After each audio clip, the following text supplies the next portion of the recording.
Hello, welcome back to another episode of CaseyBuilds Live. Today we are going to be doing a request show. This one was Bo James's request.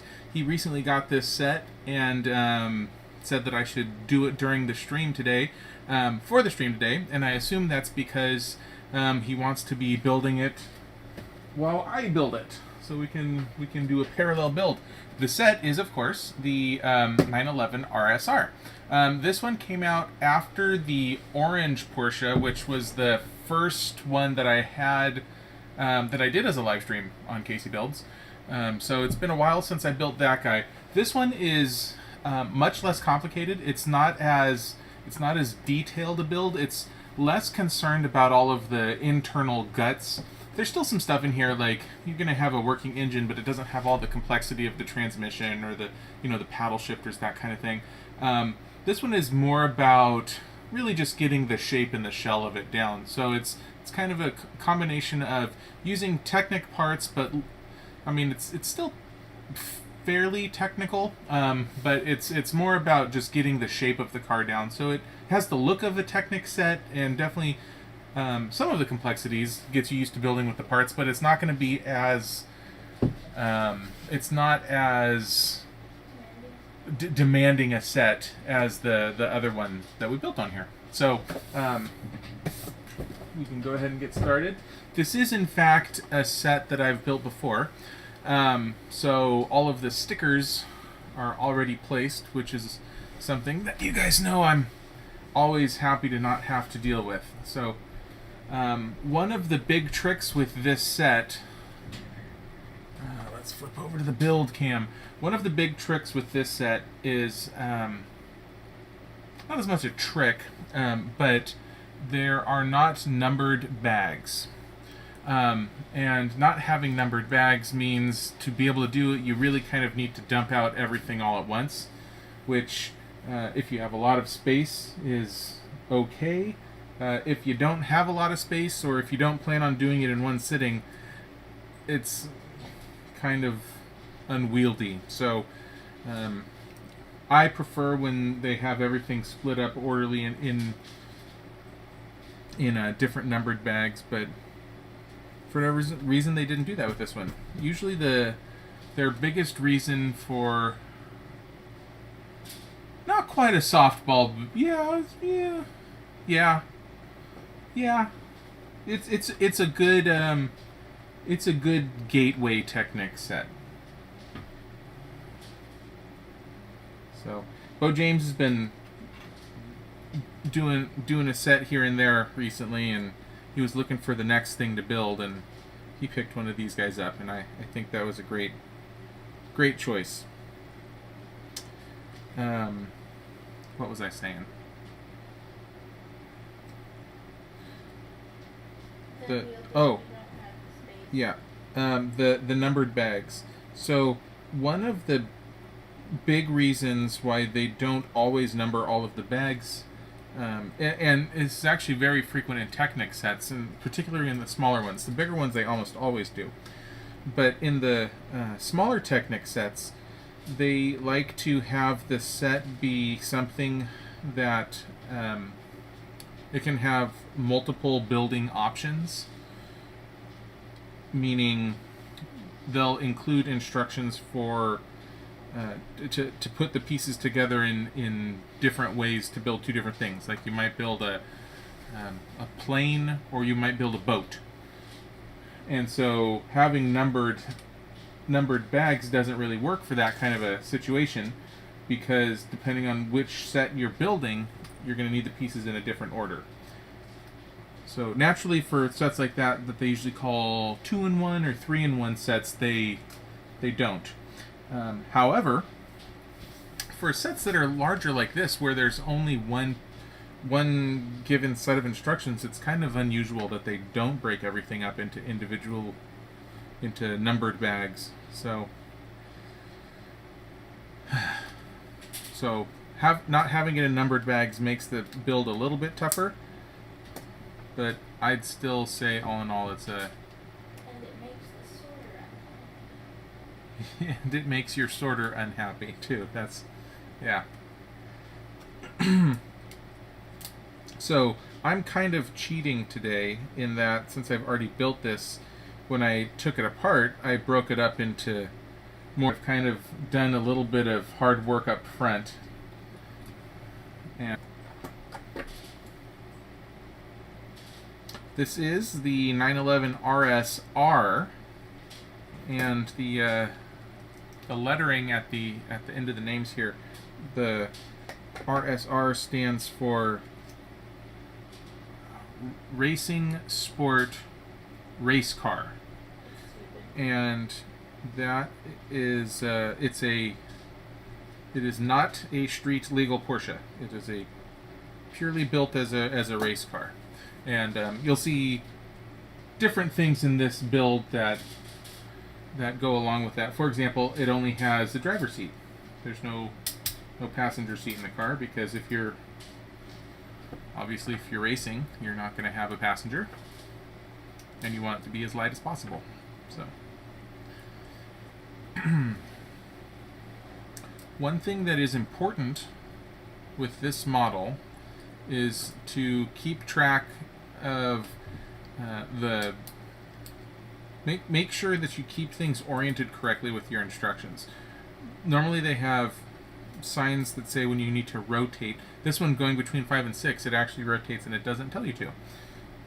So you gotta be paying attention and make sure that you keep it oriented correctly based on the instructions you're looking at.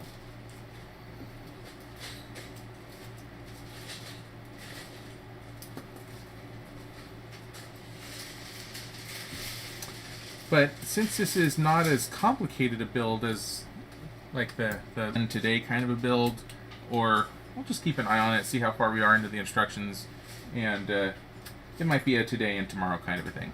We'll see.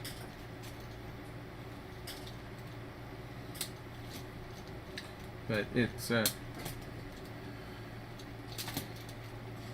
definitely not as complex as the other one was. Like, this one will still have elements of suspension, and there'll be an engine in here with moving pistons and things like that, but it won't be as accurate or as technically advanced as the other one was.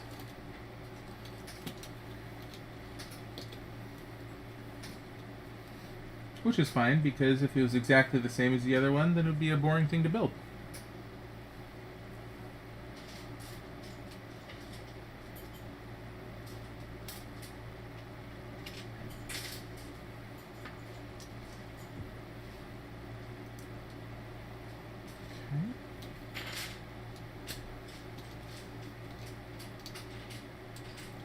So this piece that I just put in here is kind of an interesting one. When we put these together, unlike most pieces where they definitely fit together and lock together a very certain way, this one you can see actually it just sits in there. This axle, it connects the two and they slide, so they rotate together, but there's give to it, which allows you to have the moving suspension bits. So now this is free to move, and you can see that this is actually growing and shrinking as appropriate. It is suspenseful, yes. Very good.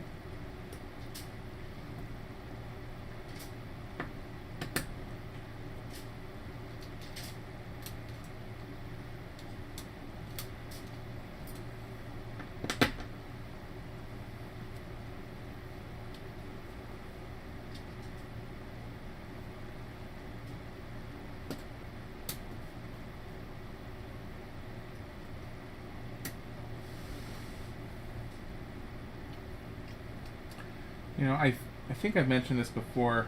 I feel like the Fast and Furious Dom's Charger Technic set is a great set to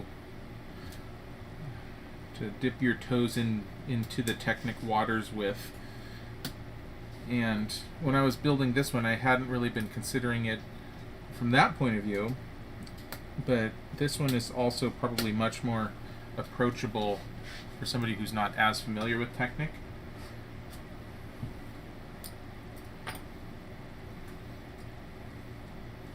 When I personally built this one after having built the first Porsche, and I was expecting it to be a little bit more on the more technical side of things, I was a little disappointed with it in that regard. But then after realizing that it's not meant to be that set, looking at it differently as different, hitting a different part of the market, I can appreciate it more now for what they were aiming to do.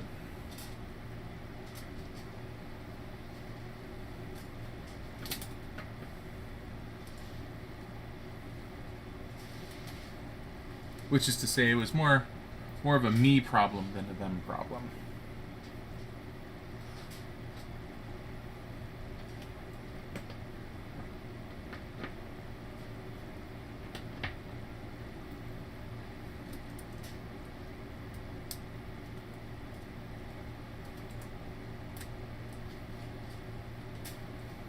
Okay. Oh, that's on the wrong side.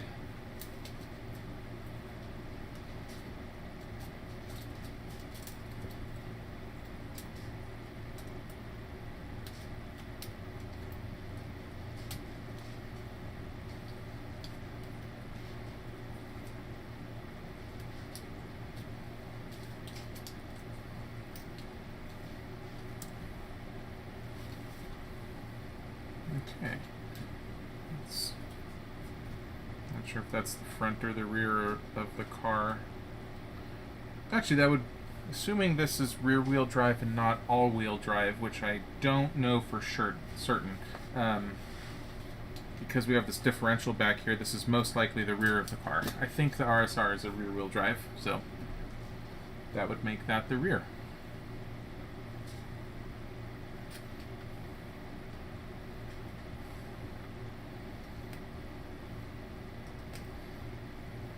Unless it's all-wheel drive.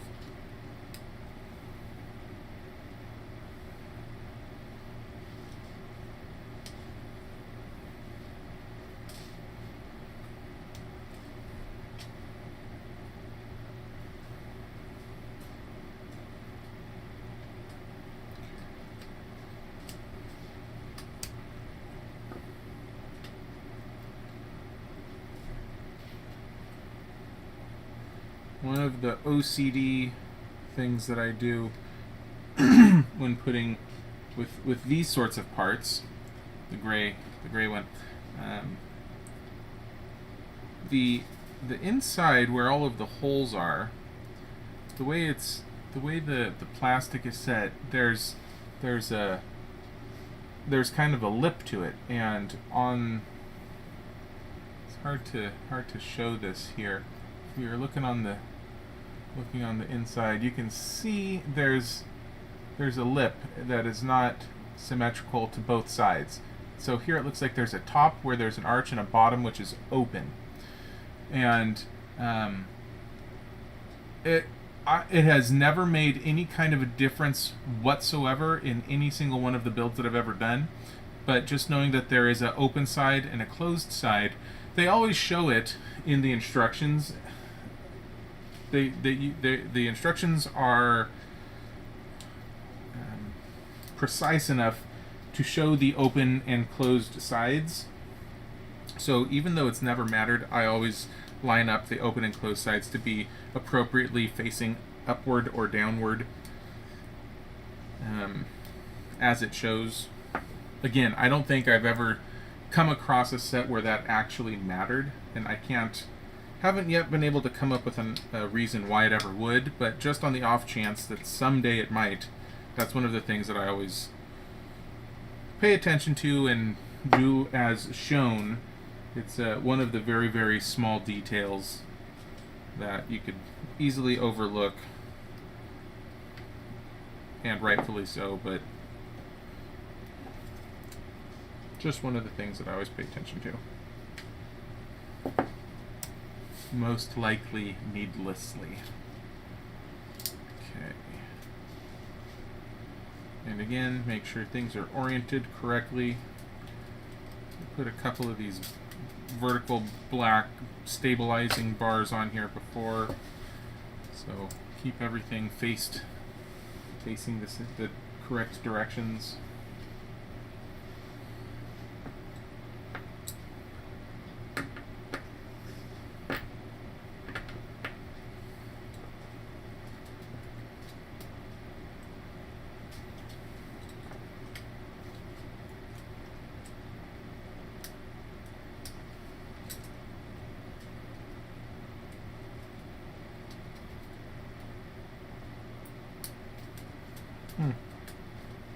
It's kind of a tough piece to get on for some reason.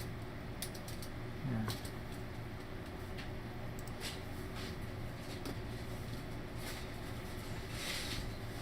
This is something else to do. In the last section, they had us put these black bars on with these blue connector rods sticking out a bit, and then when you go to this next step, you can see a couple of red arrows on the ones that we had left pointed out, in addition to the other pieces that were supposed to assemble this step.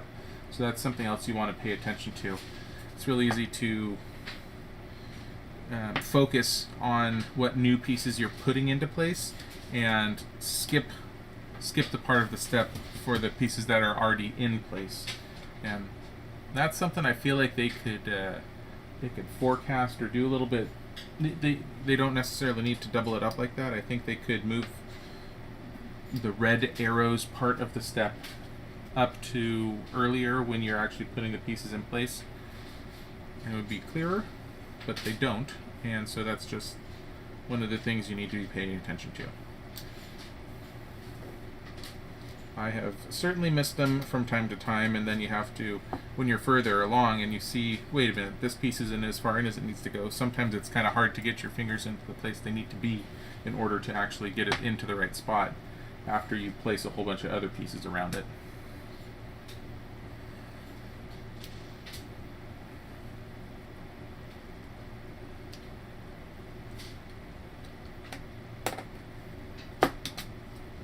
But for example, these black ones right here are going to be the same sort of a situation. Something else is going to go in here, and they'll tell us to push these black pieces down into whatever goes in here eventually. But right now they're intentionally left sticking out. So, incidentally, make sure you also leave them sticking out and don't push them all the way in prematurely.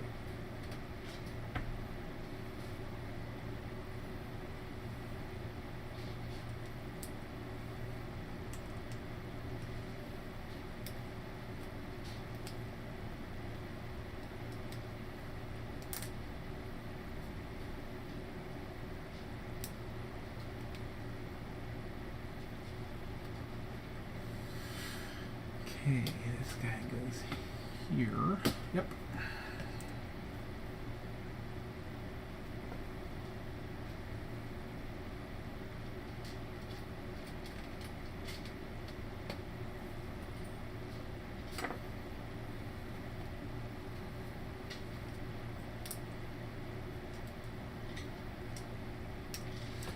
Usually there's more uniformity to this. This piece, the parts that I talk about, the interior gaps, this one, the interior gaps are facing upward, and on this one, which is about to go right here, the interior gaps are facing downward, which is not usually they match. And so things like this, I'm torn, because on the one hand they put it in the instructions the way they do, but literally every single one of these other pieces right now, the gaps are facing downward, and that's the only one facing upward. And the kind of person that cares about this sort of thing, you might be tempted to go and flip that one around to make it match. We're obviously not that crazy, so we're not going to do that today. Even though it seems like a totally reasonable thing that somebody might want to do.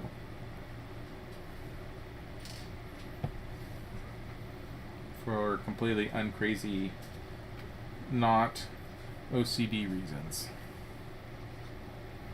Totally reasonable.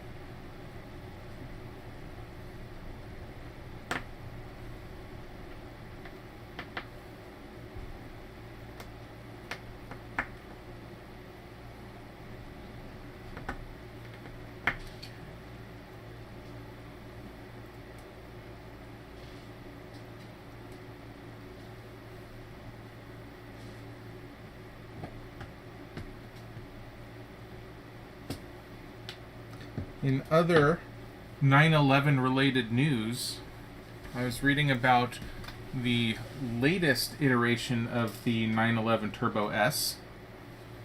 New, I don't know if it's technically this year. It's probably going to be a 2021 Turbo S. I think it's the 911.2 Turbo S, I believe is the technical name for it. But it will do 0 to 60 in 2.2 seconds, which is just a ridiculous number to me. I believe the review I was reading, the only car that they had seen, period, that was faster than that had been the 911, or the Porsche. Oh, it was one of the one-off models, like maybe it's the 918. It was one of their special edition ones that they only made for a year or so, where it was a single run kind of a thing. And that one was, I think, a tenth of a second faster to 60.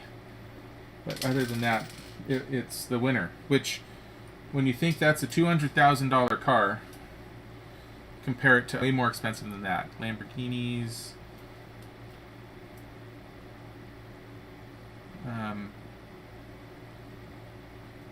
Hey there, Jawbreaker. Are you talking about the 625 being the one that I'm talking about right now, the new 911, or are you talking about this set?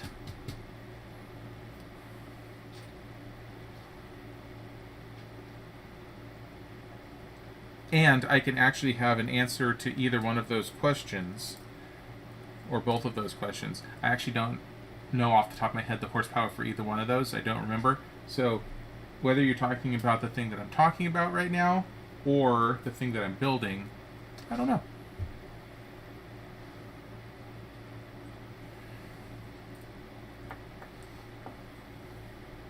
Okay, this is another important part to make sure that it actually does go the correct way. They have a little red circle in the instructions. This side of the part has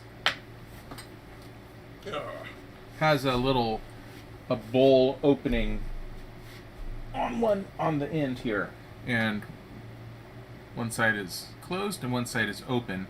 And when you're working on these sorts of sets, and you're going to have these for suspension, we're going to have two of these, one on the top, one on the bottom, that will clip onto something that will pivot in the middle. So you want to make sure that that is open in the correct direction. Yeah, Jawbreaker, I think that sounds right. I think.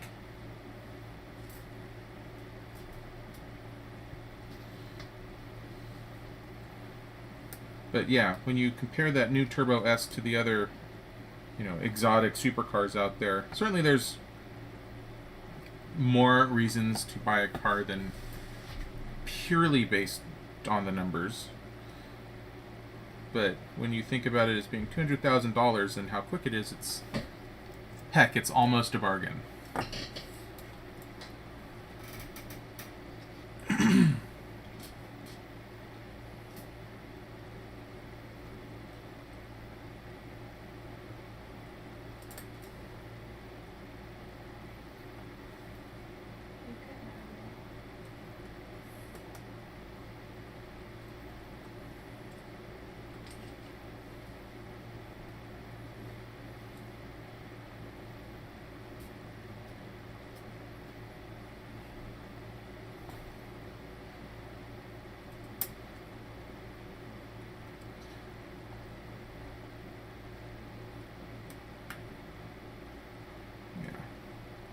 Incidentally, that also means that the previous iteration on the Turbo S is probably going to be coming down in prices. So if you're in the market, it seems like it's all good news.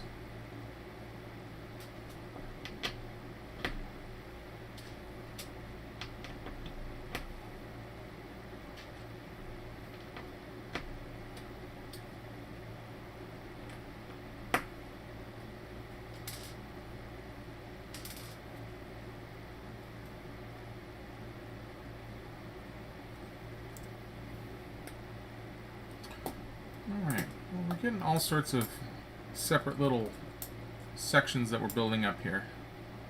So, let's keep them all straight. Where does this guy go? That goes through there.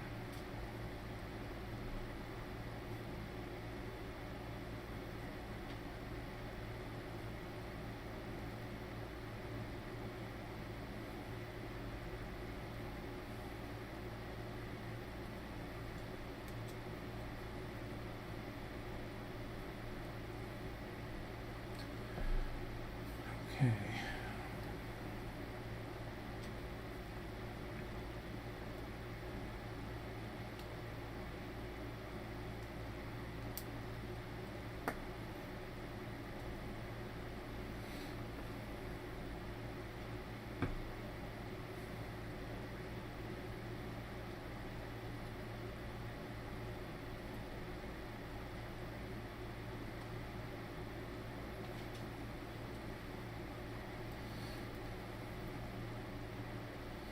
So right now looks like what we're building, so this is probably for the front suspension, since this was most likely for the rear suspension, and right now it looks like we're working on the steering of this.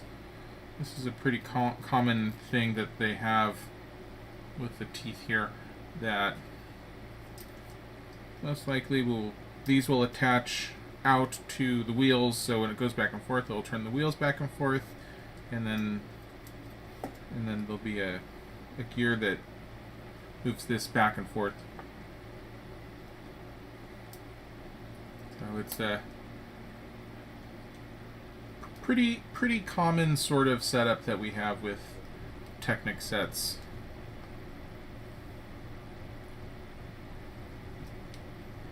To accomplish steering.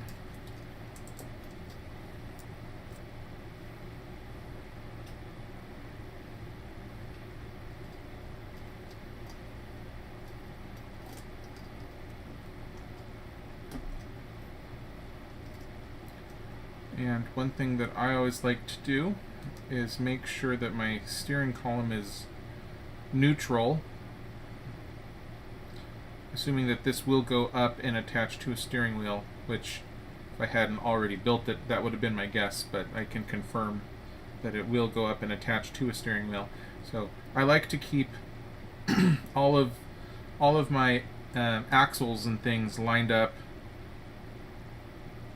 properly right-angled perpendicular, and when the steering column is dead center, I want the axle to be perfectly centered, or perfectly perpendicular. So some of the things that I do are totally crazy sorts of things, and I feel like this is one of the ones that's less crazy. It does give you a better quality of life to have that steering wheel actually centered, I think. And it's an easy enough thing to fix when you're doing it initially here. This red rod that went through and connected with the gear here, all you have to do to adjust it is pull the rod out of the gear, center this where you want it to be, and then put the rod back through to get it all lined up. It's one of those things that's really easy to do right now, as opposed to if you wait to do it until later on when you're putting the steering wheel on. By that time, there's way too many things in between you that you can't really adjust it anymore. So, important to do it right up front if it's something that you want to make sure works correctly or looks right. Again, it actually will not ruin the build if you don't do it, but it's also kind of annoying when you center your steering wheel and the wheels are askew.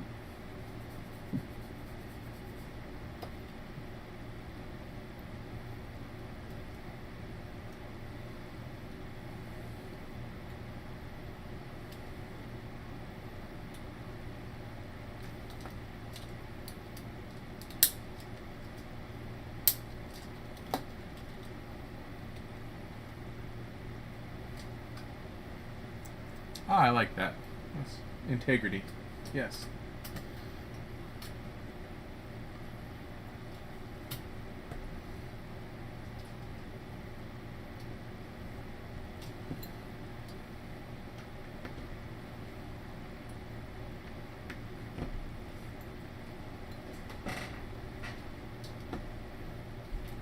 I like that a lot.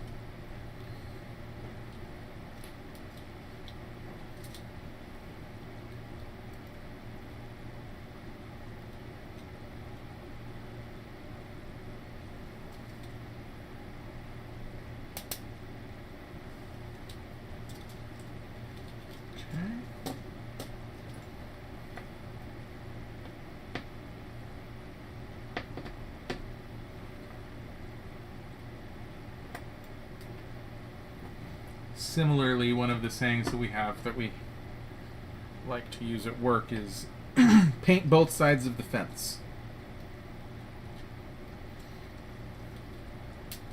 Which obviously it's just because you can only see one side of your fence. You'll know that the other side isn't painted until you paint it.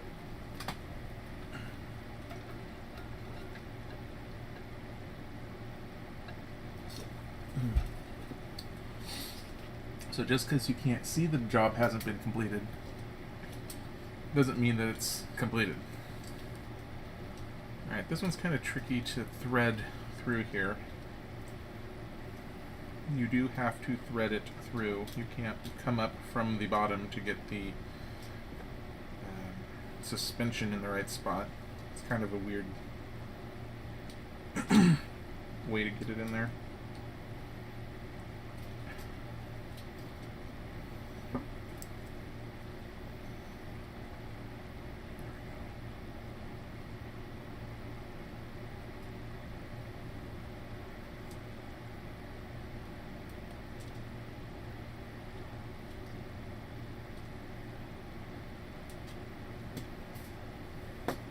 And that is certainly related as well to one of the things that I frequently talk about loving about Lego sets, and that's that even though there's parts of builds that end up being on the inside that you can't see,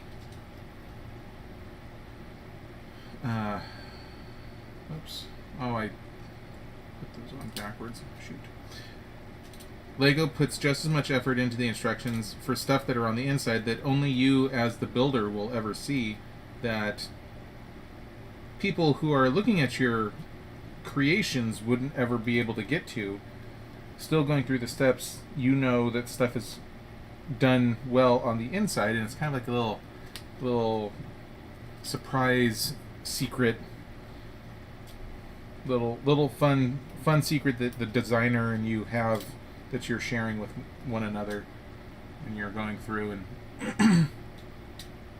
fixing something on the inside of the build. Kind of like on a Porsche 911, the engine itself you can't ever even see because you get about this much of a little window on when you lift up the rear fin, and you know it's in there, but you're never going to see it. So that's somewhat appropriate for the build today. Just to bring things full circle.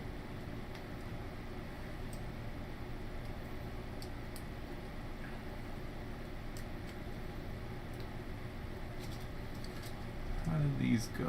Alright, those line up on here. There we go.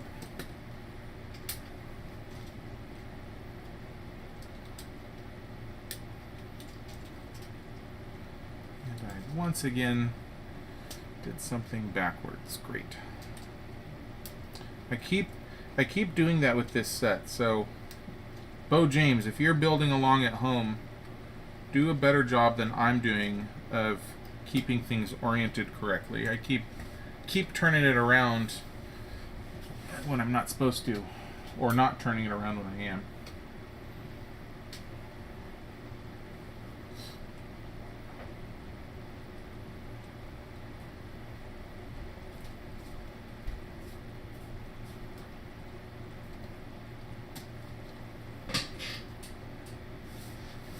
One easy way to keep an eye on that in particular is there's this red axle coming out of one side, and it's either going to be in the front or the back, oriented with the way these directions are laid out, and I keep ignoring it. So that is a good way to keep track of which way you're supposed to be holding it. Even though I'm completely failing to do that myself, that would be a good way for you to do it.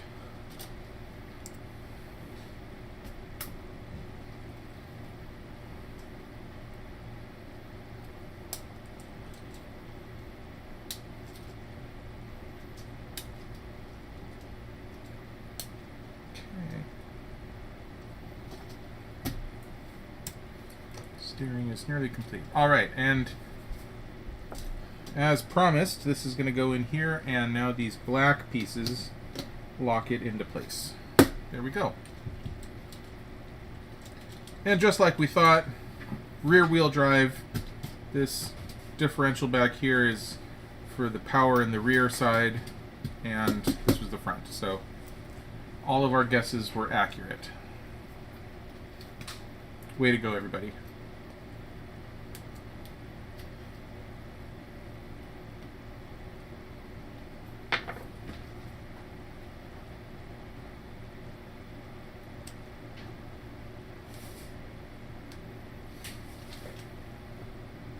So one thing also that I've been debating is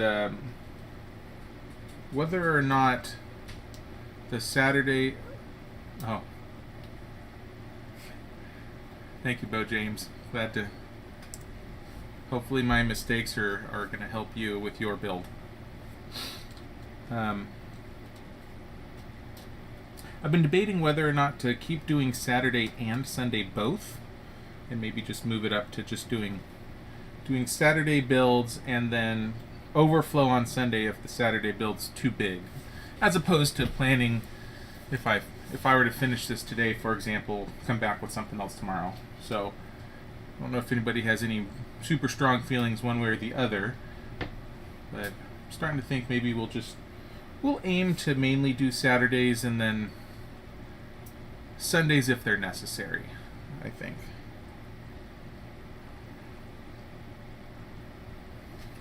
Give people a little bit of their weekend back.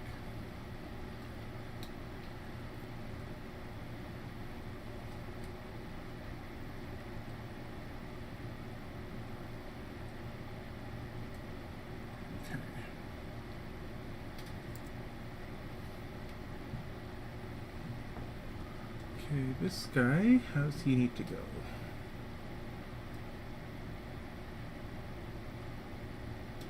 Right there. Okay.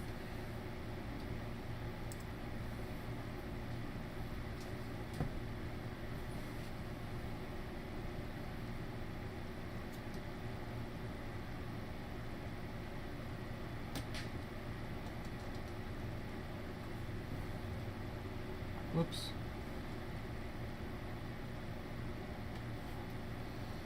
This red piece needs to go on before the skier.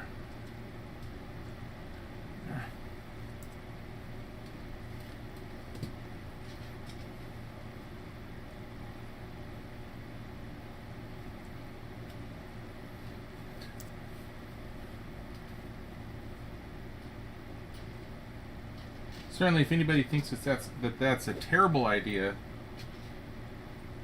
let me know regarding the timing. But I think we've covered a lot of ground here in the last, I guess we've been doing this like 6 months now.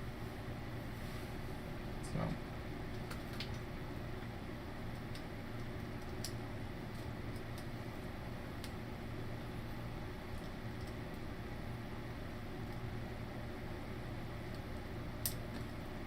honestly, when we had started doing this, I was expecting shelter in place stuff to be done by now, which obviously was completely wrong. But had not thought that we'd be doing this as long as we have been.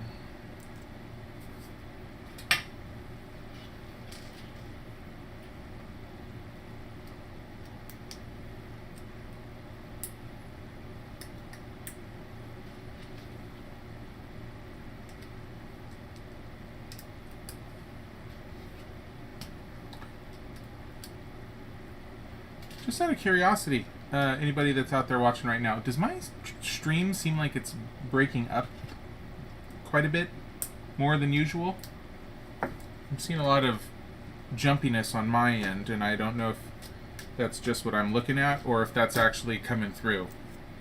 Not that there's really anything I can do about it, but just curious.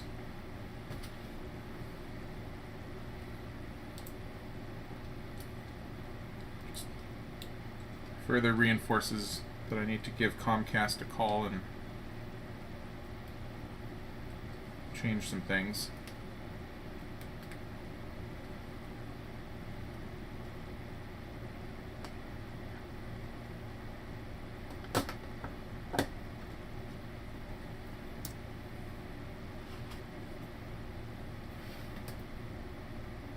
Oh, daily builds. I think that's probably too much. It seems like that's going in the opposite direction.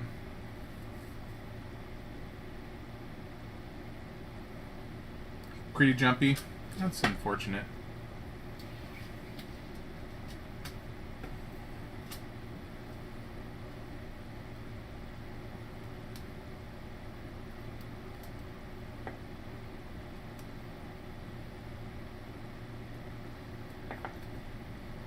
I wish there was a simple solution for me to be able to get some more upload performance out of my Comcast service. Well, I wish, if I'm just making wishes right now, I wish that I could get get rid of Comcast and switch over to fiber, but that is unfortunately not an option in my neighborhood. And okay, we are on the last step of this tray, which again was an arbitrary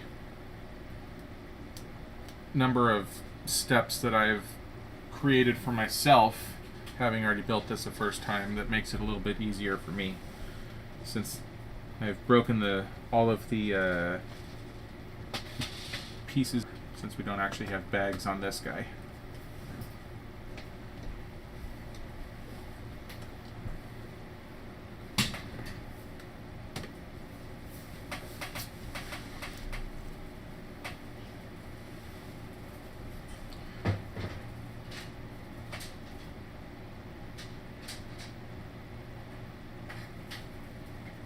The ingredients are doubled. Well, let me ask you this, Cordy, but then I run into the situation where if it's a larger build, then what do I do if I need extra time? Whereas if I start on Saturday, it's easy for me to add that Sunday and communicate out while doing the build. That'll be an extra day.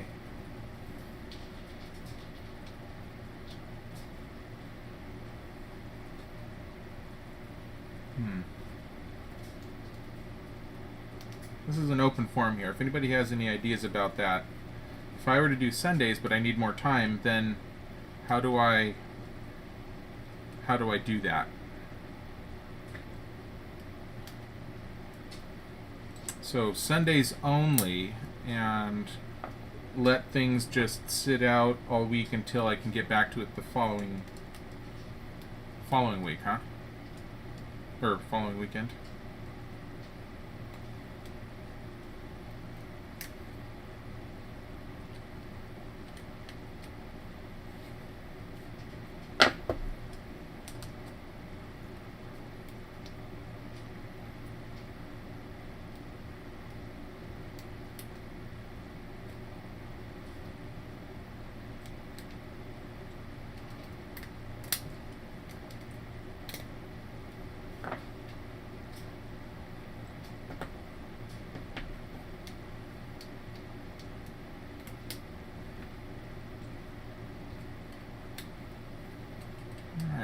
a couple of really big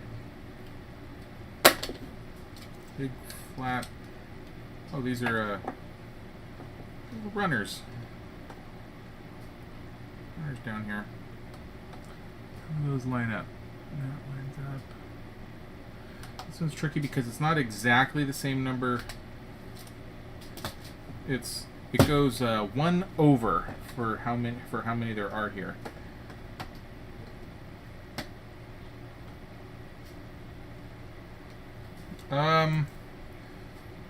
Yeah, fires are mostly under control, I guess.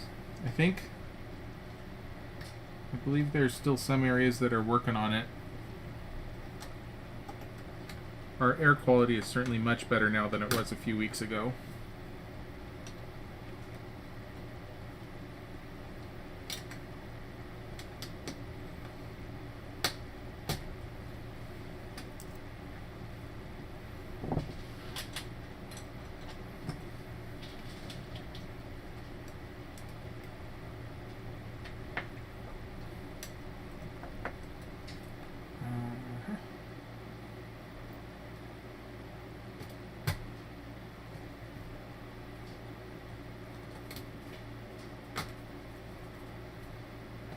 Yes. Most importantly, the sky is blue. And the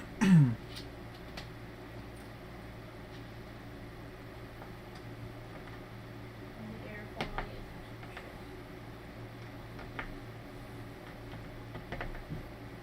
You can actually go outside and breathe. not that you would go outside. That's true. Not that we really go outside, but theoretically, you could go outside and breathe now.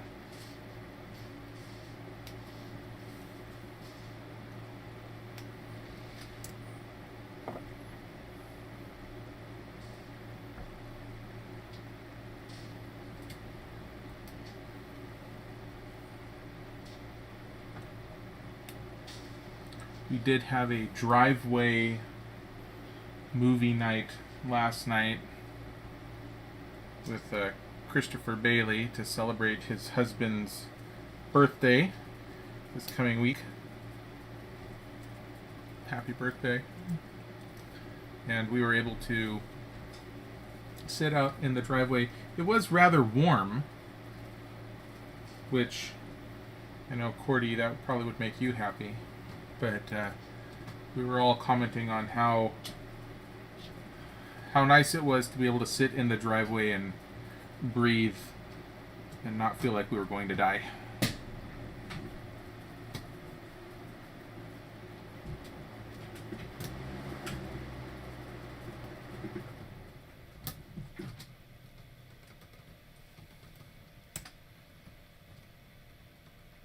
What's going on there, Bailey?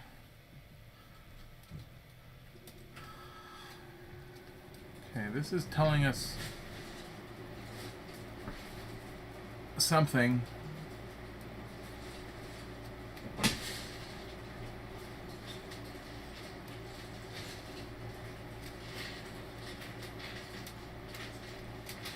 I actually don't know what this is trying to get me to do here. Get me to verify.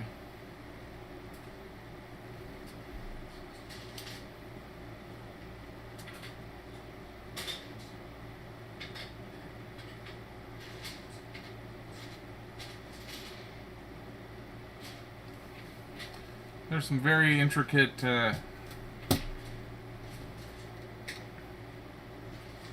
inlays on the instructions here, and I have no idea what it's telling me to look at. I think everything is the way it's supposed to be, so I'm just going to keep going.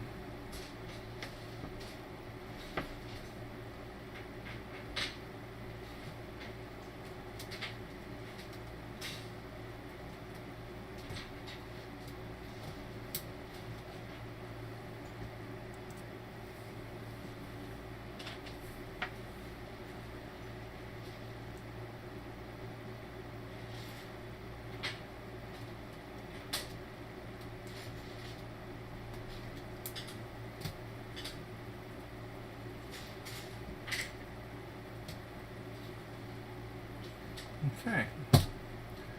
We set that aside for a while. Looks like we're about to make our engine here.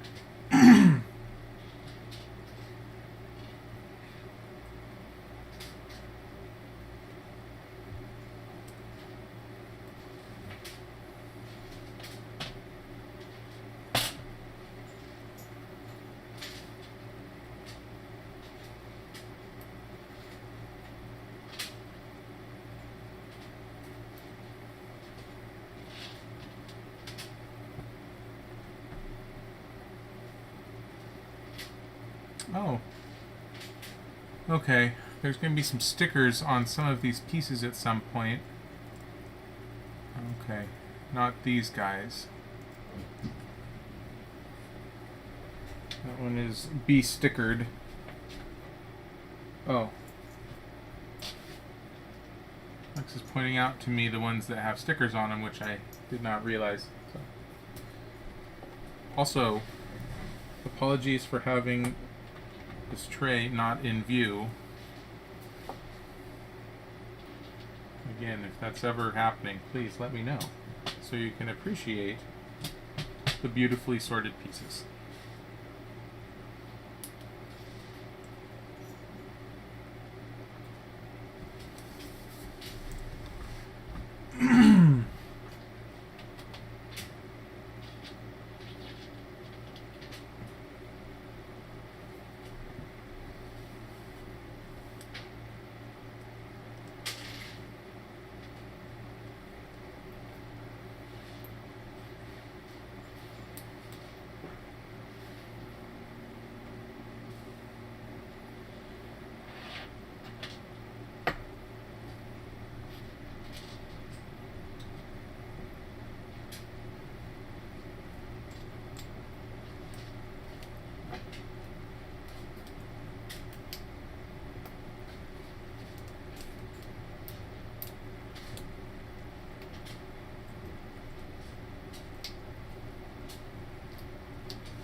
And now for the part that's always the most annoying part when building any engine in a Technic set.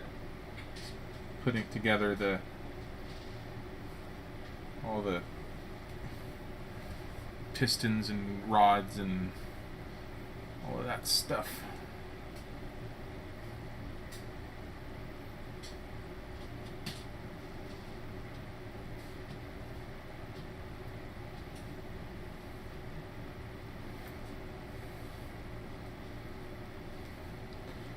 Is pretty much a universal way that these things always go together for just about any given engine in a Technic set. There's only been a couple that haven't worked this way, where they've done something different and interesting.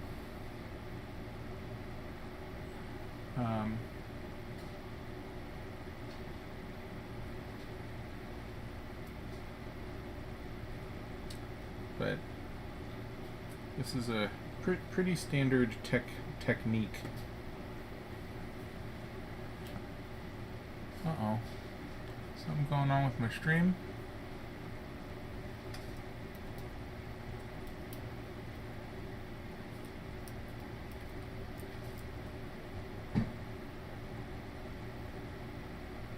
I'm still seeing it. I think we're okay.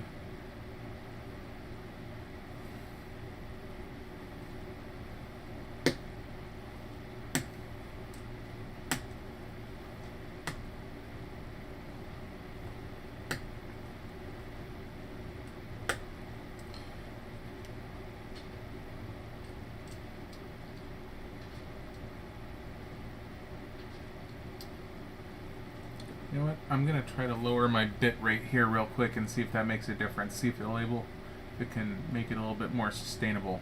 Sorry, bear with me real quick. Some on-the-fly adjustments.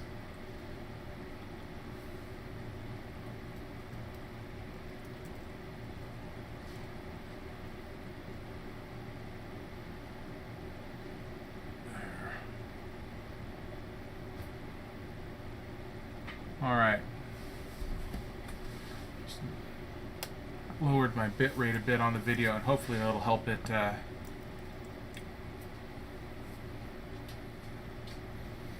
hold on to itself a little bit better.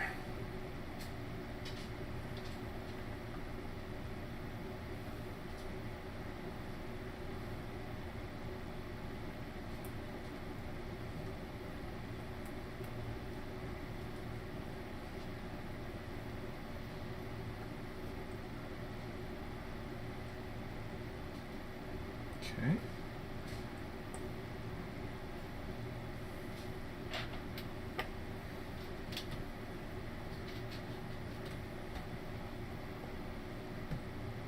I am looking at some of these pieces here.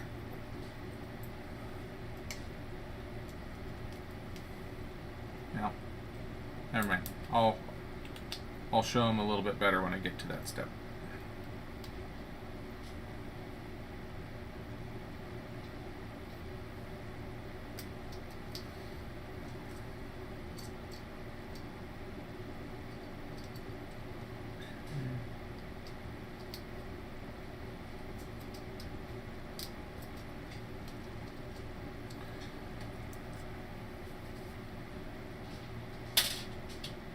And like every Porsche should be, this does have a nice boxer engine. So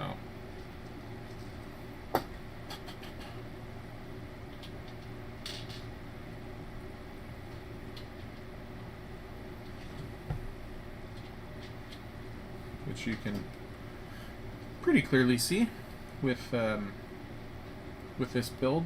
So definitely one of the more. Okay, welcome back, Bo James.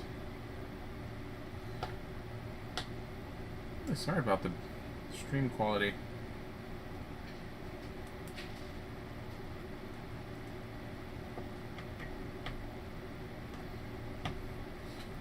But definitely one of the more technical parts of this build is being able to see the actual working engine here. Which is one of the nice parts. But all of these engines, whenever you build an engine in the Technic set, they're effectively the pistons and cylinders are pretty universal, and then they just have different. They'll make a V or do inline, or they'll do them correctly for the type of car that as it is. With a Porsche having the flat engine that it does, having the 6-cylinder boxer engine. You can actually see it. So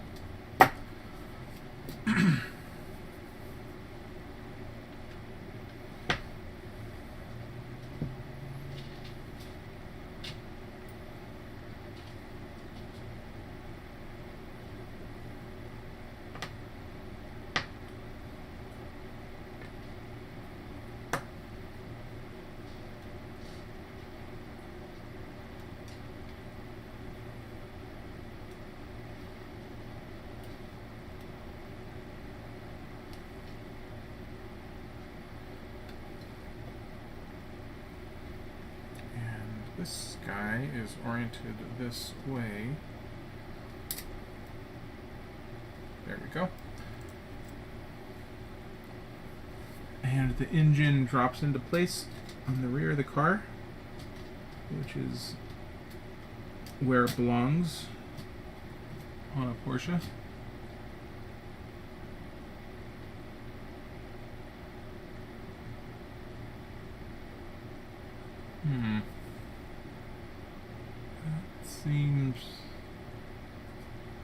Something seems wrong. Is it upside down?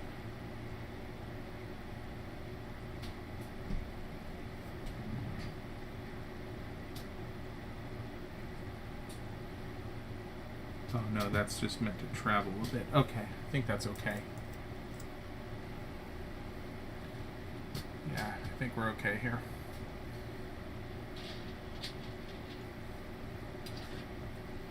So something that's interesting with this build that is currently confusing me is the rear the engine the part that the engine is attached to can currently travel quite a bit up and down because it's attached to the rear suspension back here, and which isn't yet locked into place. And then once this is locked into place, it won't be able to move, and the suspension will actually, the coils and the springs and things will actually work. But right now, since it's free, the whole thing moves around, and so it kind of has, it looks weird in the instructions as is, since it can be, since it might not necessarily match up with what you're looking at here, and that's how the last step was. So, but it looks like we're putting these into place now, which will lock it into where it's supposed to be, and then we don't need to worry about that anymore.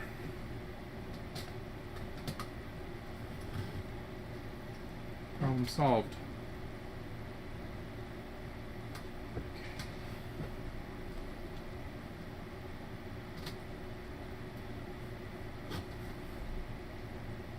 Come on, get in there. One to go. Oops. It's always the last one. There we go.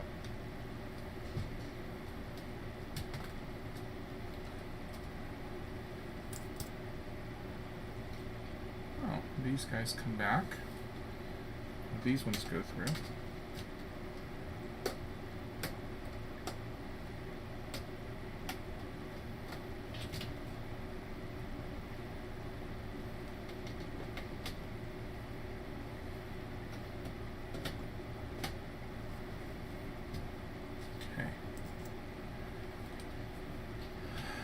Alright, I think we're under control again. There.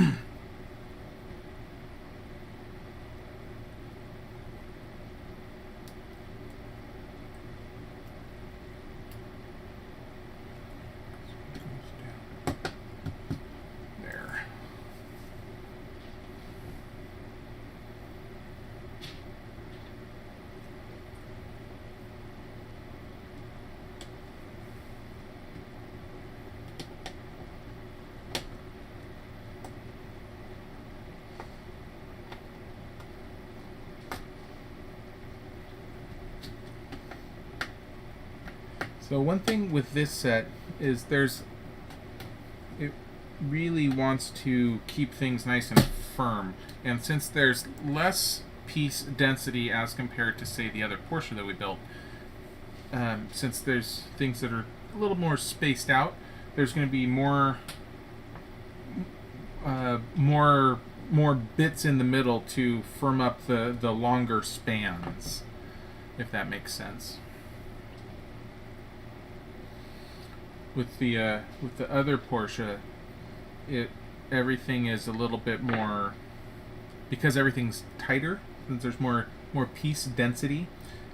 It is naturally just more firmer. Since this one has stuff that's spread out a bit more, we have to put a little bit more. They have more pieces, but put more of an effort to actually tightening it up.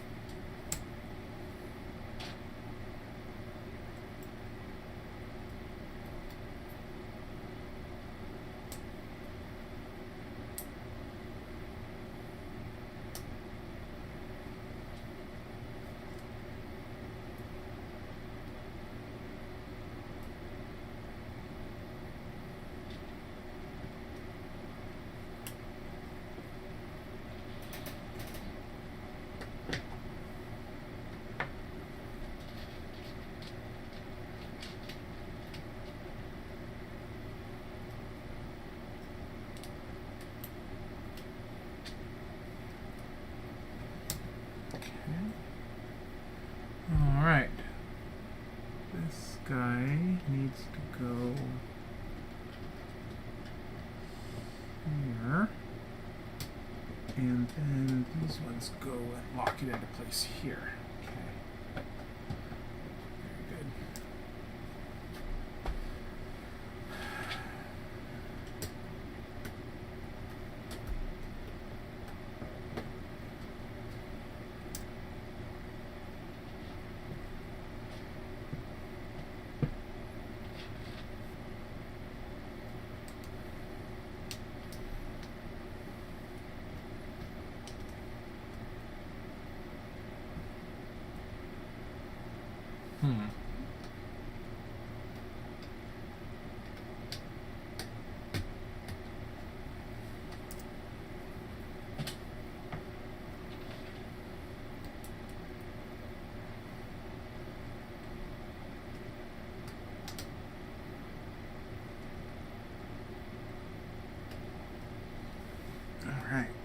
That's a tough one to get on. Come on.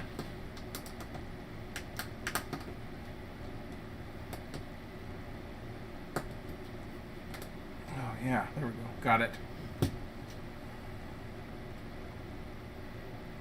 Thanks. Alright, this one attaches. It says to attach it here, then press it down. And then use one of these to go through. Yeah, alright.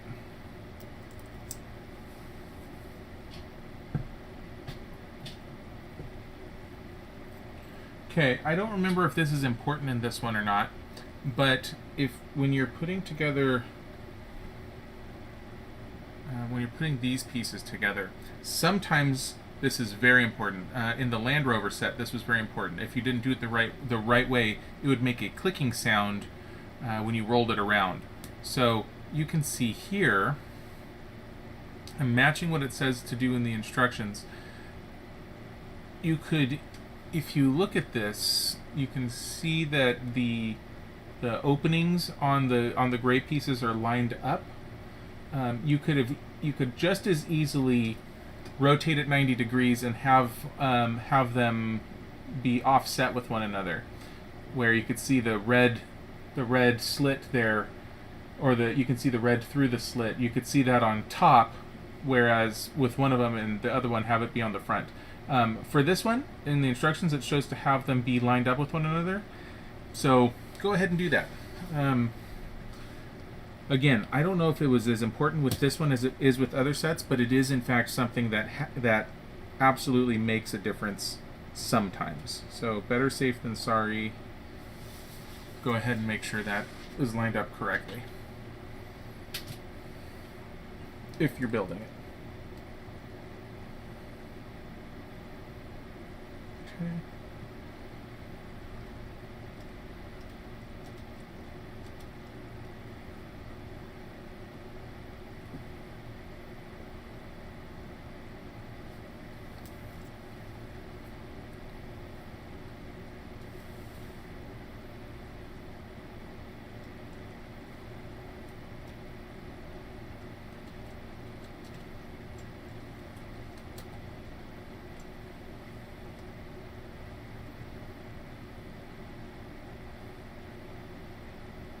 Okay, and right now it's talking about getting all of your steering all lined up plumb.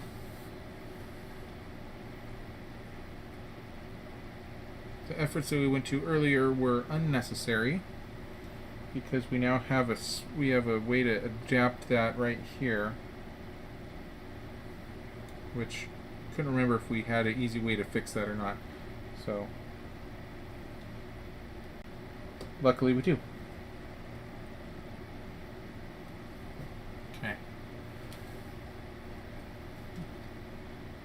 Everything is lined up the way it should be. Let's see here. That actually could be rotated just a little bit more that way. There. Okay, now we're good. Okay, let's build our seat. As I mentioned earlier, this is a race car. It is not street legal. It is purely a race car. So there is only one seat in it.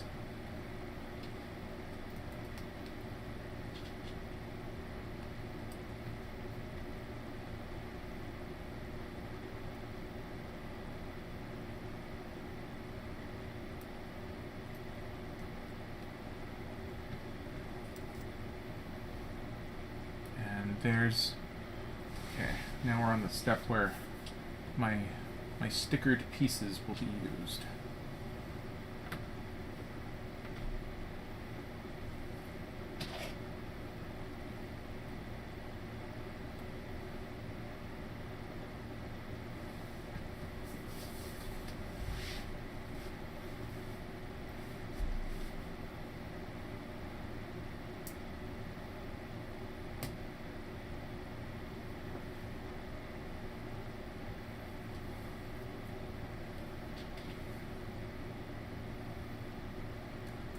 make sure I grab the correct stickered piece.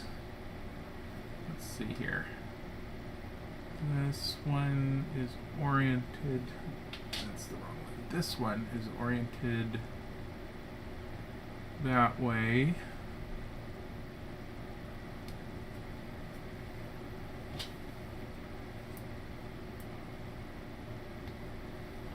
Okay. Kind of have to build this one out of order just because it was easier to see which way the stickers I'd already put on go. So there we go. All right. And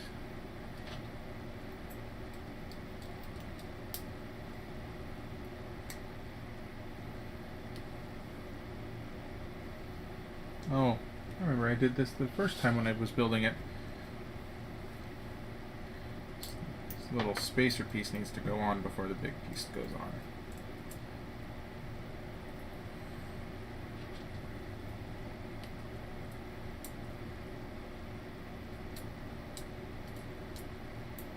So, Bo James, I'm curious, are you building yours while watching the stream? Or are you saving yours for later?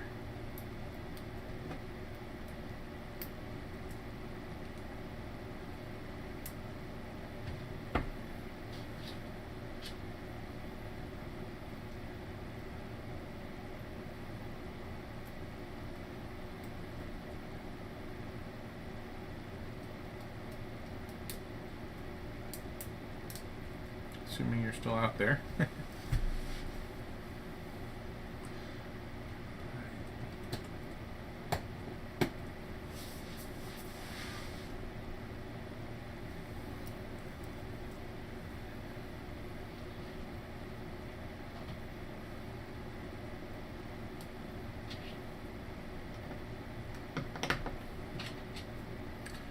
Okay.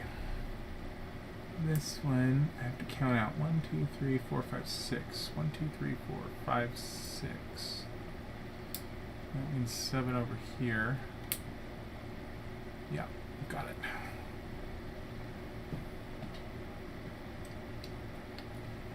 As long as I've been doing these, I've gotten to the point where I can generally eyeball just about anything and just sort of passively know what it's supposed to be without having to count out bit by bit.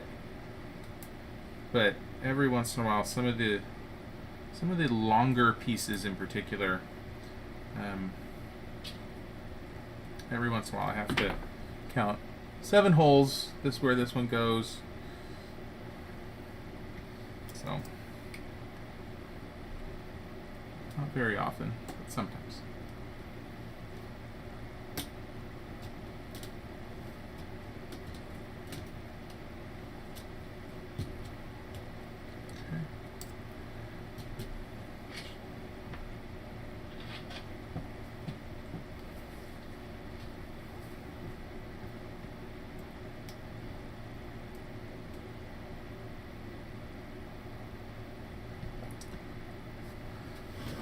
Alright, flip it around, and now we're over here.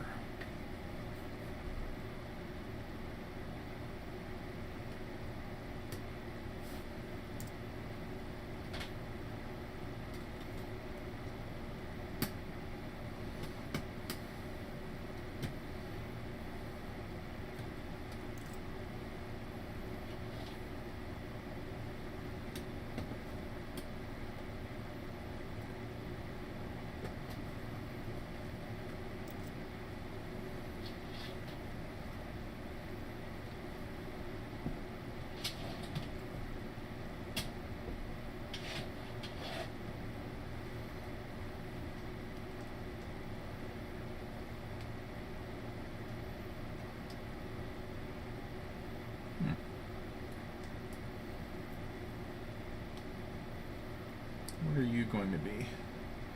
I don't remember what these parts are.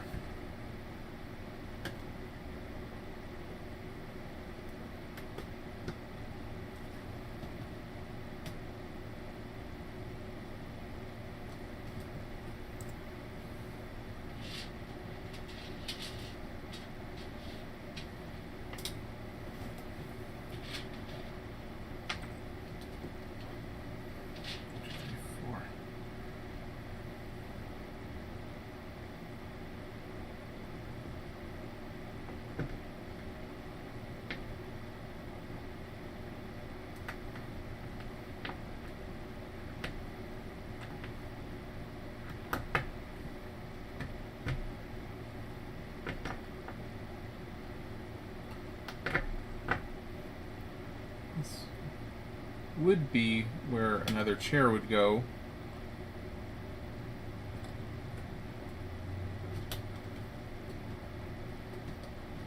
Don't remember what we're going to end up putting there. Oh, just a plate with some switches and wiring on it. Plate with switches and wiring. There we go.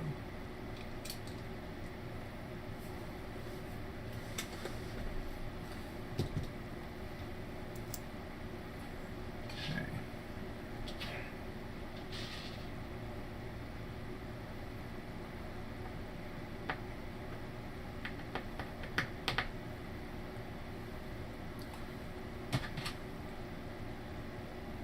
One, two, three, four, five, six, just like last time.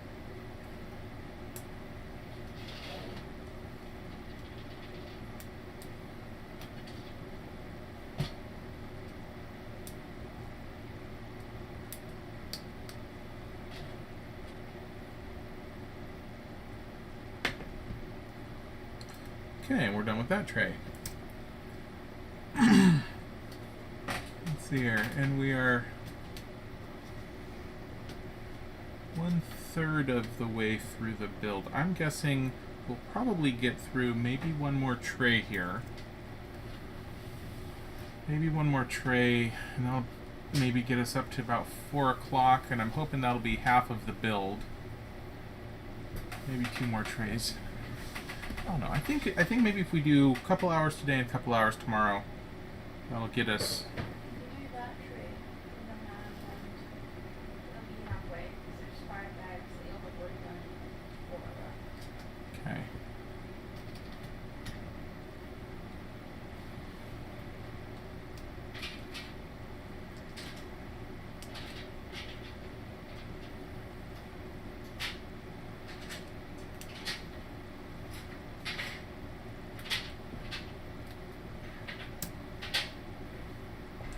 Okay.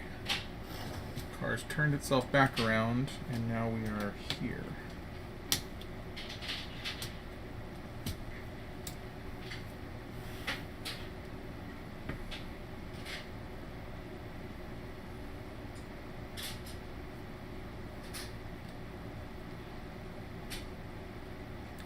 We do have most of the more technical parts done now. You can sort of see that when the wheels rotate, the engine goes. So the transmission is done at this point. Same with the steering wheel. So you can turn the steering wheel and the tires turn. So we're effectively done with the most technical parts of it, as far as having working engine-y stuff. Which isn't as technical a term as I'd prefer to use, but I can't think of anything better at the moment. So yeah, working engine-y stuff. At this point, the rest of this is we're really just building out the rest of the frame of the car to make it look the way it's supposed to look. So it's to say we are done with the hard part.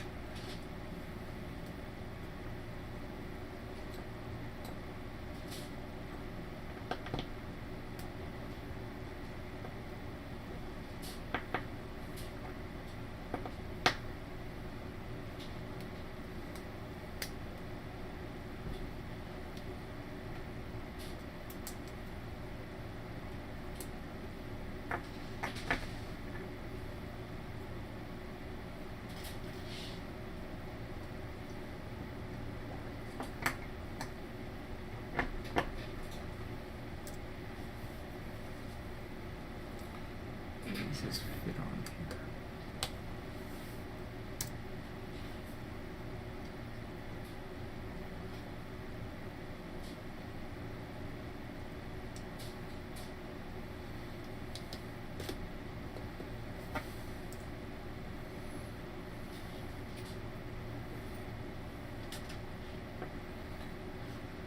It does have a fairly impressive, if you're looking at this model here, you can see this is where the seat is, this is where the engine is.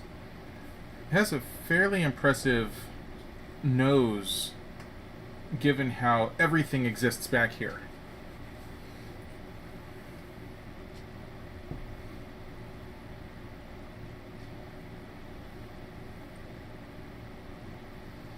seeing it this way is somewhat eye-opening.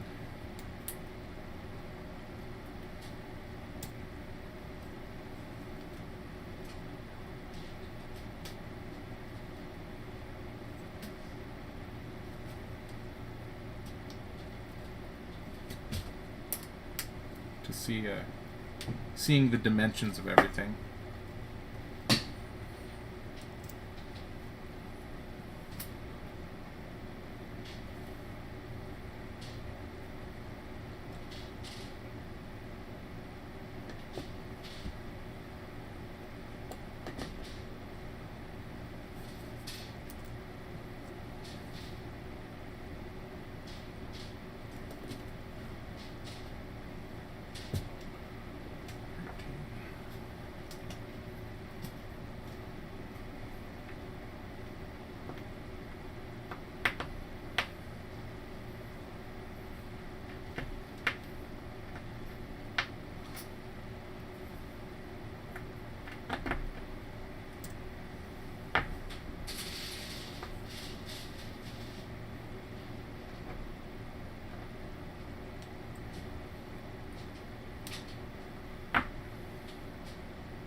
Oops.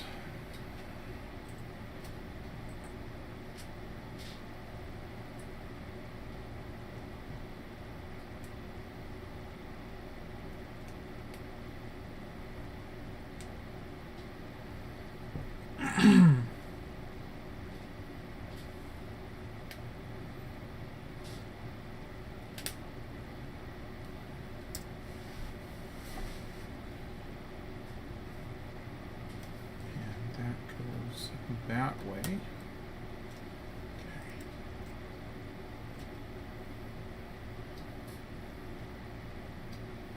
Again, I don't even remember what's going on up here on the front half of the car.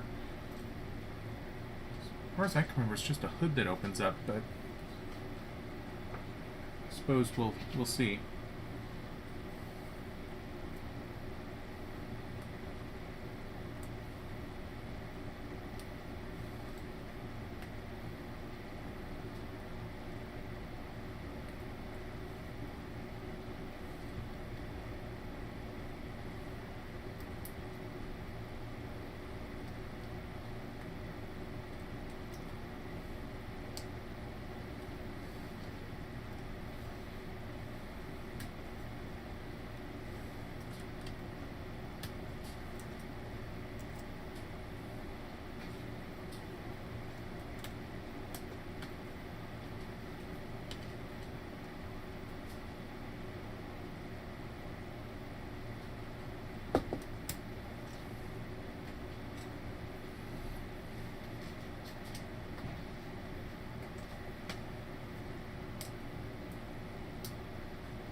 You attach down here. Okay.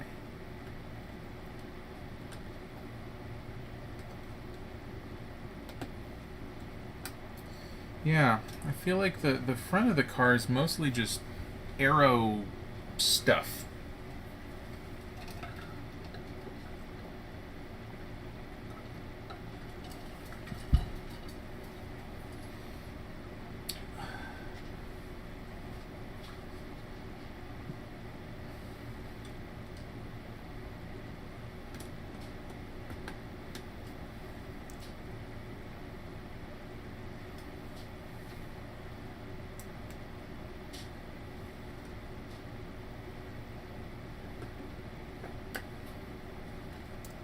being the RSR model here, it's not like there's going to be matching luggage like if it was a GT.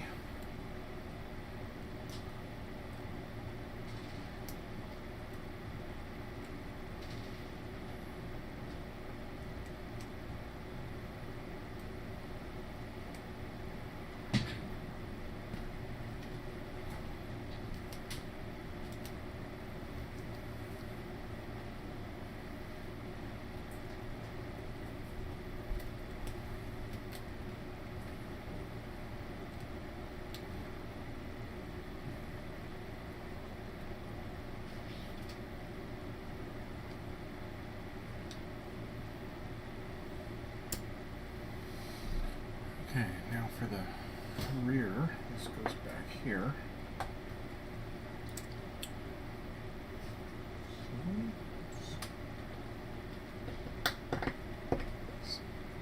Stabilize.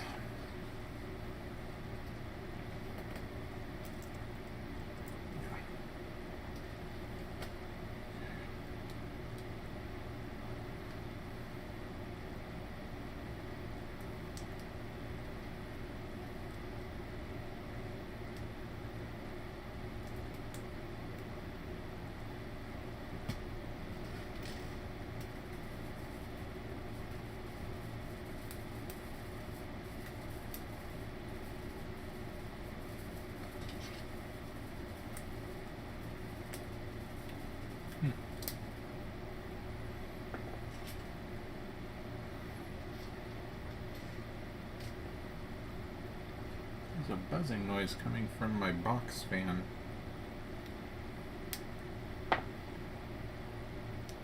Which it shouldn't be making.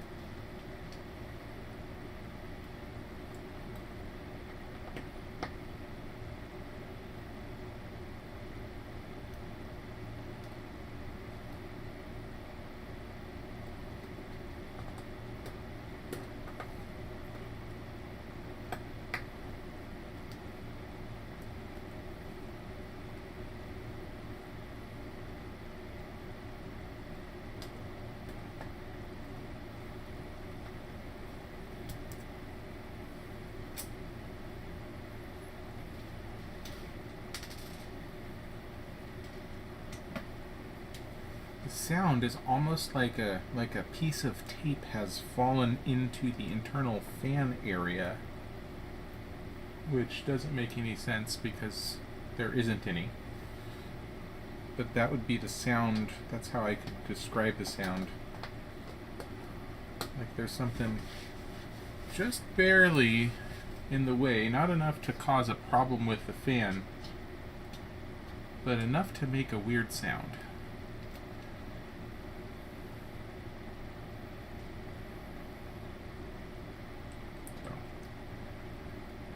Once we finish up for the day here, I'm going to get to take that apart and figure that out. So, different sort of CaseyBuilds. It's going to be a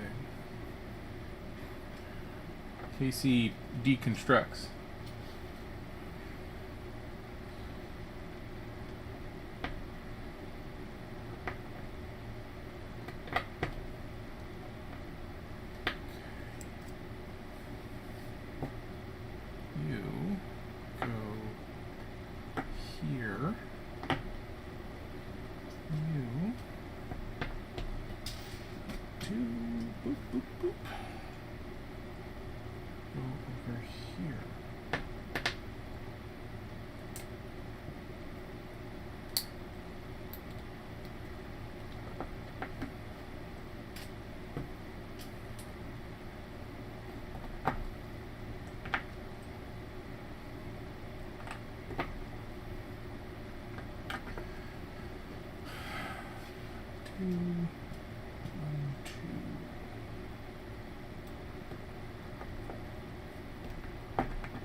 I do take the glass out of the window frames.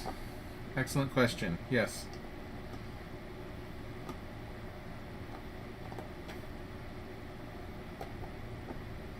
I also take my minifigs apart. I take my hinges apart.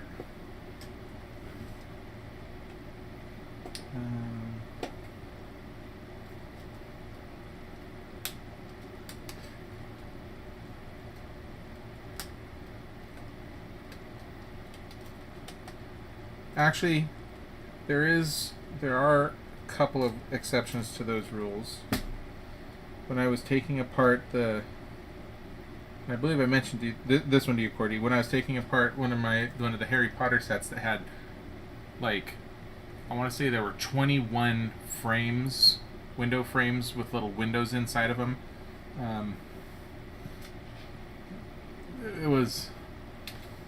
It's just excessive. So I left those as is.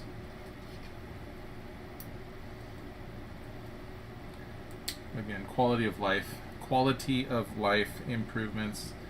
There's no reason to take those out and put them back together again. It's just painful and monotonous.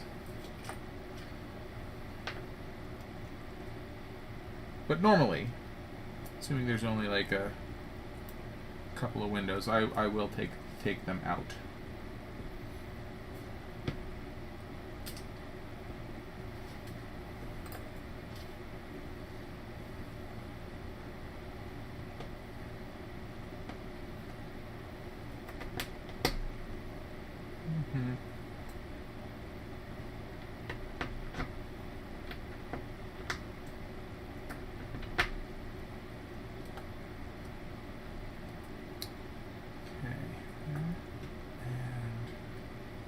Here, those stickers are the same, so I can put that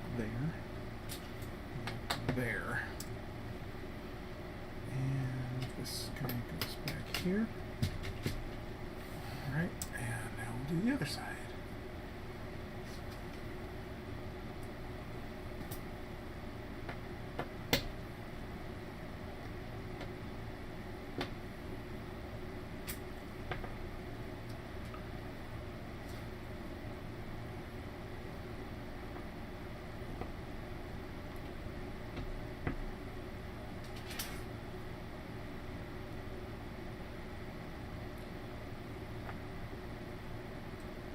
This one goes here, there, and everywhere. That one. Okay.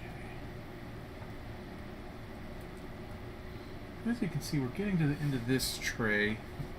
I'm trying to look at the next tray to see how big it is. About halfway through the instructions at this point. Trying to decide if we should do one more tray today and then finish up tomorrow. Yeah, we should probably do one more tray.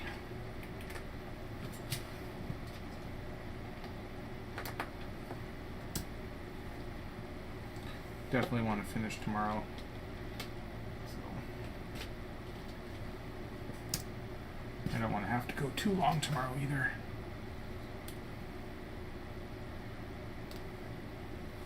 Okay, where does this guy go? Oh, upside down. This guy goes across here. So we're building the rear diffuser area, which doesn't look great yet. But yeah, okay, I'm gonna go get one more tray.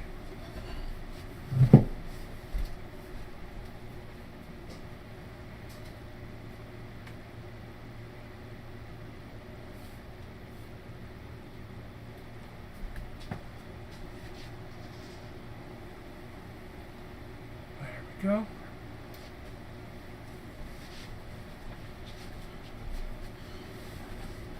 Okay. Yeah, this is a quick tray, so perfect.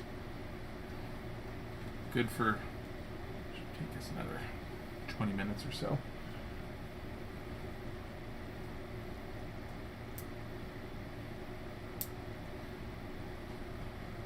This guy needs to go right here.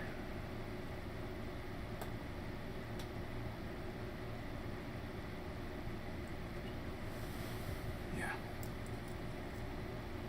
Okay.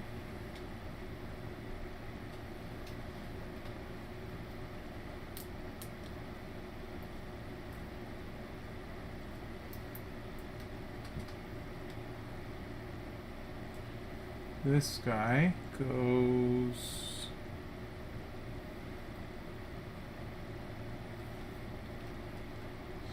here.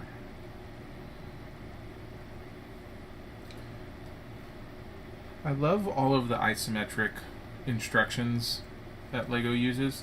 I think they look really good, and 99% of the time I think they're really easy to follow. But sometimes, particularly with these sorts of Technic sets,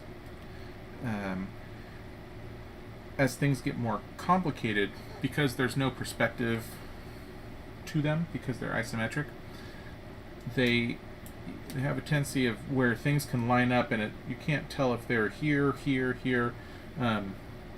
because there's no perspective to it. So it can be tricky sometimes to see whether this piece should have been here or further back this way, because it would have appeared the exact same way in the instructions. So, not a common problem, but every once in a while it can be. Certainly nothing that I would consider enough of a problem that I would prefer them to do things any differently than they do.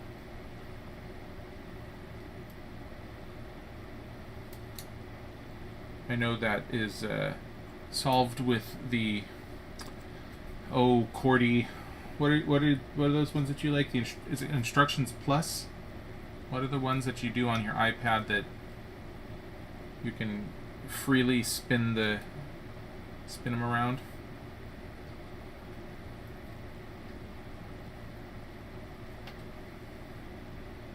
I think it's Instructions Plus. And it's basically a 3D model that you can manipulate on screen, and so you can see it from any angle. So that obviously solves the problem. But all things considered, I still prefer, generally speaking, the old-fashioned Instructions Plus. Yeah.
Alright, this guy goes where? Right here. And certainly going to connect to more things than that. Connects. Okay, we're definitely getting a solid, robust structure here.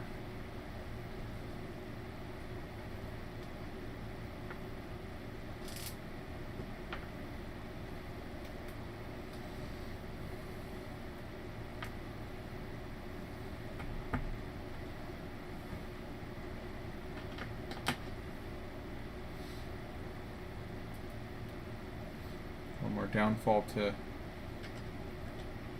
using these instructions on screen is normally you should be able to hold this up to the booklet to see that you have it spaced correctly. since on screen the sizing is different, it doesn't really work.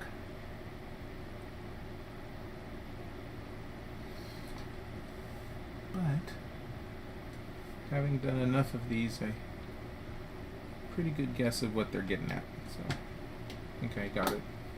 Yep, nailed it.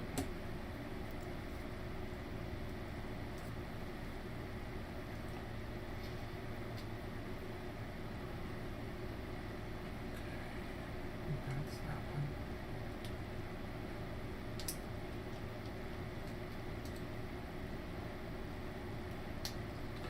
Actually, as it is, I think finishing this tray, we're going to have half of the car finished, and normally that would not be an acceptable place to stop for me. I like having parity. I like things being nice and even, and I would imagine the next tray is going to be finishing off the other side to make it all nice and even. But that'll be a good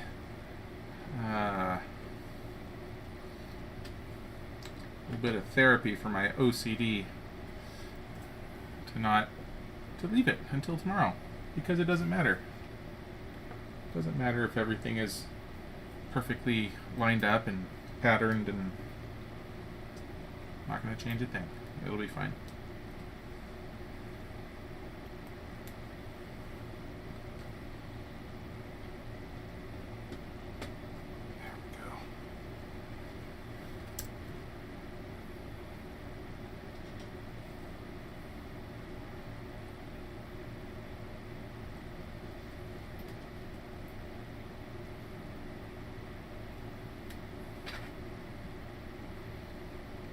Okay, how do you go?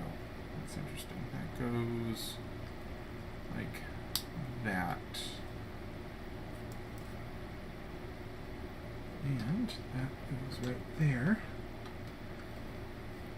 at the perfect angle. Beautiful. Okay, now let's work on our headlights. Or, as the case may be, our headlight. As I mentioned, we're only doing one side of the car, and we'll finish that tomorrow.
Get in there.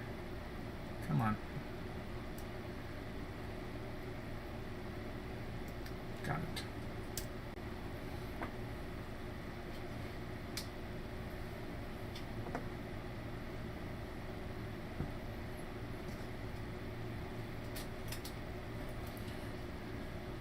It also helps it fly along having all of these pieces already stickered. Oops. Off by one.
this way, that goes through there. And then this weird headlight attaches to that. Okay. And now this attaches to that. Where? Where does that attach?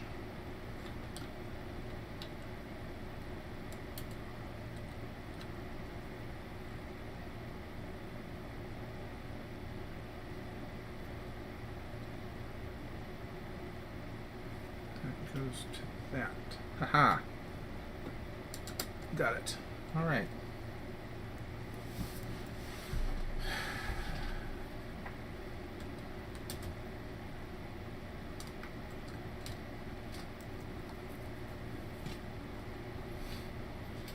One other thing that I was going to do tomorrow, once this got finished, was I'm going to grab the 911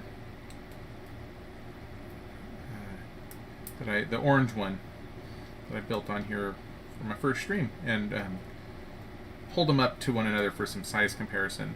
The other one, the GT2 RS. GT2 RS? GT3 RS. The GT3 RS. Supposedly that's a 1 to 8 scale model, and this one is just a little different. I think this one's somewhere between a 1 to 9 and 1 to 10, so slightly different scale. Should be just a teeny bit smaller, and it doesn't make a difference. I'm just curious to see them next to each other, because the first time I built this one, I had already taken the other one apart, and so I wasn't able to actually compare the two.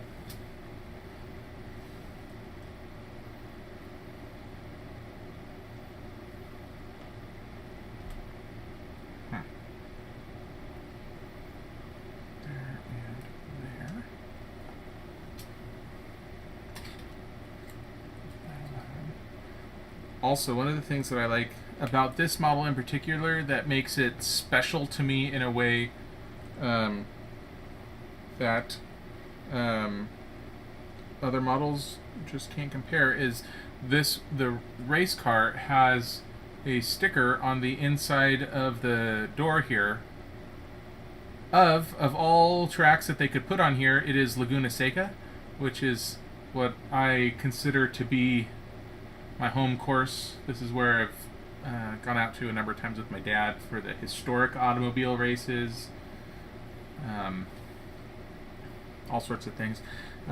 So that was the course that they were assuming this one would be the track this one would be going around. So I really like that a lot. In fact, I was looking at this shirt, and I had not planned it this way, but this shirt it has Laguna Seca on it.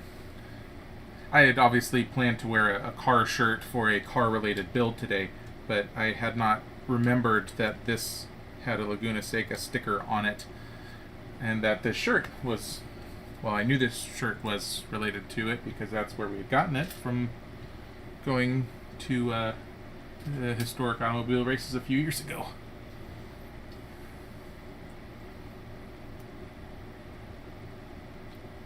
Anyway, just a little extra special.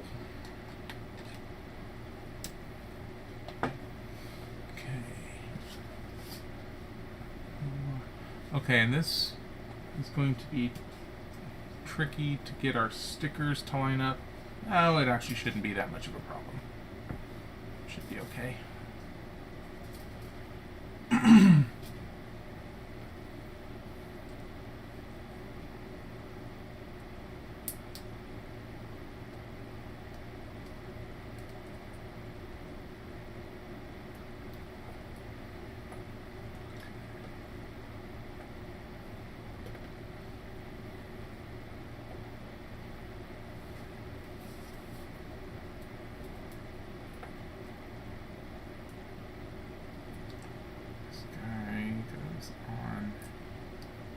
that.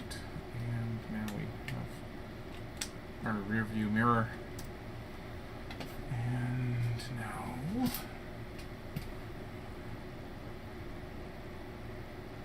get ourselves a door handle.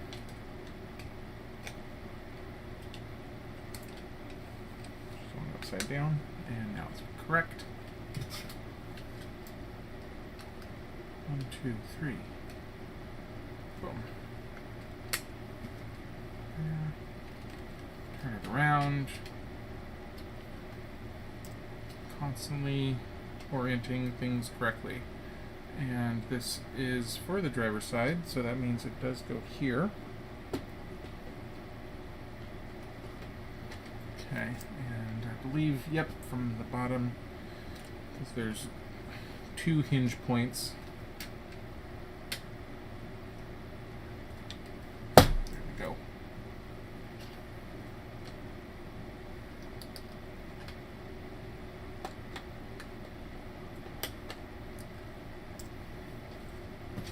And the last couple of pieces here, and then we'll be done for today.